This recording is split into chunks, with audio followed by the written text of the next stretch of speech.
Welcome back. Time for our Capitol Report with Pat McGuigan of CapitolBeatOK.com.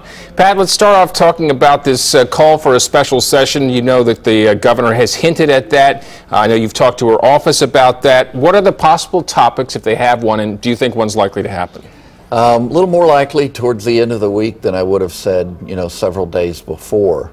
So, yes, I think there's a good chance there'll be a special session. I will say, pardon me, I will say that the Speaker doesn't seem enthusiastic about going along, whereas the President Pro Tem, Brian Bingman, very much wants to have a session to deal with the issue. But it's not carved in stone yet, and the governor ultimately is the one that has to decide whether there'll be a call. What this all goes to is a tort reform or lawsuit reform legislation passed in 2009, and it also implicates pieces of a 2011 law. And the court ruled, the state Supreme Court ruled, that the legislature was dealing with multiple subjects. Now, the legislators disagree pretty passionately with that, but they know how to salute, and they're going to try to fix this. It may take as many as 22 to 24 bills to break it into each little discrete part. Junk science, expert witnesses, liability protection for volunteers, liability protection for gun manufacturers, protections for restaurants and for food producers who give food away. These are the kinds of things that you might see in the individual laws. Professional negligence standards. They were in one big law and may have to be broken out into all these pieces in order to comply with the court. So again, the governor, conditional support for the idea, President Pro Tem of the Senate, Brian Bingman, very much for it, and the Speaker of the House, T.W. Shannon, kind of ambivalent, but he said if the governor feels we need to do that, we'll support her. The Democrats, a number of them highly critical of the idea of a special session, saying that it would spend money unnecessarily. Of course, they also oppose the underlying law. Yes. So you can see why they're making that argument also for pragmatic reasons. So that's the lay of the land. Okay. Let's talk about Attorney General Scott Pruitt. You've reported on his legal arguments against Obamacare, aka the Affordable Care Act. What's the gist of his arguments, and do they really have a chance of prevailing in court? It's a little bit technical, but let me race through the highlights. It's a case called Pruitt versus Sebelius. It's in the Eastern District of Oklahoma, and the main reason it's of interest, I think, is procedurally just because it's at the front end.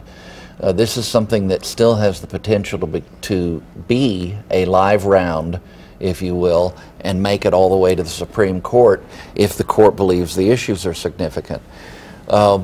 The gist of several of his arguments is that the large employer mandate, which has been delayed for a year, but nonetheless, the employer mandate to provide health insurance contradicts the rest of the act itself. He's also saying that the IRS violated the standards of the Administrative Procedures Act, that the Anti-Injunction Act may be implicated by this law. Now, these are all these are courtly and lawyerly kinds of things, but they may add up to enough to fracture the pieces of the Affordable Care Act from being held valid. The lawyer that's arguing or submitting the briefs for Pruitt is Patrick Wyrick, and Wyrick is a darn good lawyer.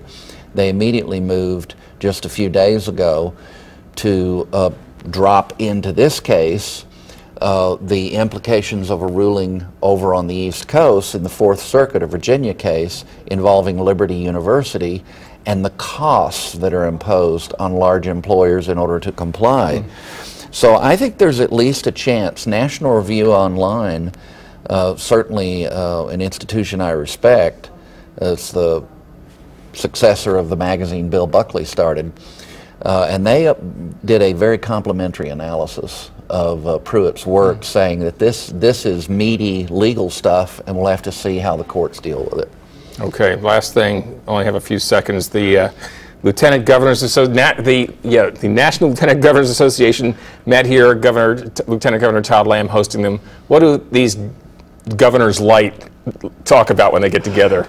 They actually talk about pretty meaty stuff. There was energy, the Farm Bill, tribal relations, emergency preparedness, the Environmental Protection Act standards that are being debated here in Oklahoma, veterans, and on Thursday, General Tommy Franks spoke to him. And seriously, this was actually a pretty substantive meeting with serious people, and it was a little bit of a feather in the cap for Todd Lamb to be able to bring that meeting to Oklahoma City this week.